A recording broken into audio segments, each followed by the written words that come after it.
اس کے بعد آگے چھٹا رکوع ہے، اور چھٹے رکوع میں انفاق کی ضد کا ذکر ہے۔ ایک ہوتا ہے انفاق۔ انفاق کیا ہوتا ہے؟ انفاق ہوتا ہے بغیر کسی عوض کے اپنا مال خرچ کسی کو دے دینا۔ صدقہ کسے کہتے ہیں؟ ایک آدمی 100 روپیہ نکال کر کسی کو غریب کو دے دیتا ہے، کس بدلے میں دیتا ہے؟ کیا اس نے کوئی مزدوری کی تھی؟ مزدوری کی دیہڑی دیتا ہے اسے؟ نہیں، وہ تو دیہڑی ہوگی۔ انفاق اور صدقہ کہتے ہیں اسے کہ بغیر کسی عوض کے، بغیر کسی بدلے میں، مفت میں کسی کو 100 روپیہ یا کچھ بھی دے دینا، اس کو کہتے ہیں انفاق۔ اس کی ایک ضد ہے، اس کا برعکس ایک چیز ہے، اسے کہتے ہیں سود۔ سود کیسے کہتے ہیں؟ کہ بغیر کسی عوض کے کسی کی جیب سے پیسے نکالنا، اس کو کہتے ہیں سود۔ تو پہلے 2 رکوع میں اللہ نے انفاق کا ذکر کیا، اب اس کی ضد سود کا ذکر آ رہا ہے۔ فرمایا الذین یأکلون الربا لا یقومون الا کما یقوم الذی یتخبطہ الشیطان من المس۔ فرمایا کہ جو لوگ سود کھاتے ہیں قیامت والے دن وہ اس طرح کھڑے ہوں گے، اپنی قبروں سے اس طرح اٹھیں گے جیسا کہ یتخبطہ الشیطان، جیسے مخبوط الخواص شخص ہوتا ہے جس کے ساتھ جن چمٹا ہوتا ہے۔ جس طرح آپ نے دیکھے ہوں گے اپنے ہمارے معاشرے میں کسی کے ساتھ کوئی جن جس پر جن حاضر ہو جاتے ہیں تو اس کی کیا حالت ہوتی ہے۔ تو فرمایا کہ قبروں سے اس طرح اٹھیں گے جس طرح اس کو جن نے چھوا ہوا، جس کو کہتے ہیں آسیب زدہ، آسیب زدہ اس طرح اٹھیں گے وہ قیامت والے دن۔ ایسا کیوں ہوگا؟ یہ سزا ان کو کیوں ملے گی؟ یعنی پاگل ہو کر کیوں اٹھیں گے؟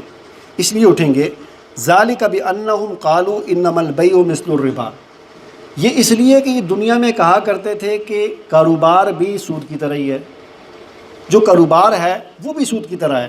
لوگ سود پر ایک بہت بڑا جو سب سے بڑا اعتراض کرتے ہیں وہ یہی ہے، وہ کہتے ہیں کہ ایک چیز ہے، میں 10 روپے کی لی ہے، اس کو میں 12 روپے میں بیچتا ہوں، 2 روپے مجھے منافع ہوتا ہے، تو یہ آپ کہتے ہیں یہ ٹھیک ہے، لیکن میں ایک آدمی کو 10 روپے دیتا ہوں ادھارے اور پھر بعد میں اس سے مہینے بعد 12 روپے واپس لیتا ہوں، آپ کہتے ہیں یہ ناجائز ہے۔ تو اس میں اور اس میں فرق کیا ہے؟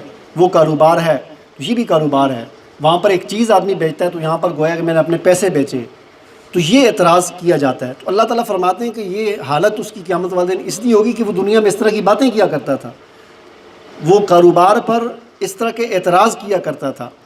اب اللہ تعالیٰ نے اس کا جواب نہیں دیا۔ یہ جو لوگوں کا اعتراض ہے نا کہ جی کاروبار بھی سود کی طرح ہے، تو سود میں اور کاروبار میں فرق کیا ہے؟ اللہ نے اس کا کوئی جواب نہیں دیا، بلکہ اللہ تعالیٰ نے کیا فرمایا؟ احل اللہ البیع وحرم الربا، کاروبار حلال ہے، سود حرام ہے، بس بات ختم۔ کوئی اس کا جواب نہیں دیا کہ ایسا کیوں ہے۔ حاکمانہ انداز میں اللہ تعالیٰ نے فرمایا کہ حل اللہ البیع وحرم الربا، کاروبار حلال ہے، سود حرام ہے۔ یہ جو چیز ہے، جیسا کہ کل بھی عرض کیا تھا کہ ایک بندے کا اور ایک رب کا جو آپس میں تعلق ہوتا ہے وہ یہی ہوتا ہے کہ رب جس چیز کا حکم دے دے بندے نے اس کو ماننا ہے۔ رب نے حکم دیا کہ رمضان المبارک کے مہینے میں حلال چیزیں بھی تم پر حرام ہوگی، تم نے صبح دن کو کچھ چیز کھانی پینی نہیں ہے، تو بندے نے کہا کہ ٹھیک ہے، ہاں جی۔ اسی طرح اس بات کو بھی اس تناظر میں ہم دیکھیں کہ بس اللہ تعالیٰ نے کہہ دیا کہ کاروبار حلال ہے، سود حرام ہے، تو اس میں ہمیں کوئی چوں چلا کرنے کی ضرورت نہیں ہے، ہمیں اس میں بحث نہیں کرنی چاہیے زیادہ۔ تو اللہ تعالیٰ نے بھی کوئی حاکمانہ انداز میں جواب دیا، اور آگے فرمایا کہ اسی رکوع میں آگے کچھ اس کے سود کے حوالے سے کچھ مسائل ہیں، اور اس کے بعد آگے ہے کہ یا ایھا الذین آمنوا اتقوا اللہ وذروا ما بقی من الربا ان کنتم مؤمنین فإن لم تفعلوا فأذنوا بحرب من اللہ ورسولہ۔ فرمایا کہ اگر تم باز نہیں آؤ گے، اگر تم باز نہیں آتے اس سود سے، تو پھر اعلان جنگ ہے اللہ اور اس کے رسول کی طرف سے، یعنی سود خوروں کے خلاف اللہ اور اس کے رسول کی طرف سے اعلان جنگ ہے۔ وَإِن تُبْتُمْ فَلَكُمْ رُءُوسُ أَمْوَالِكُمْ لَا تَظْلِمُونَ وَلَا تُظْلَمُونَ۔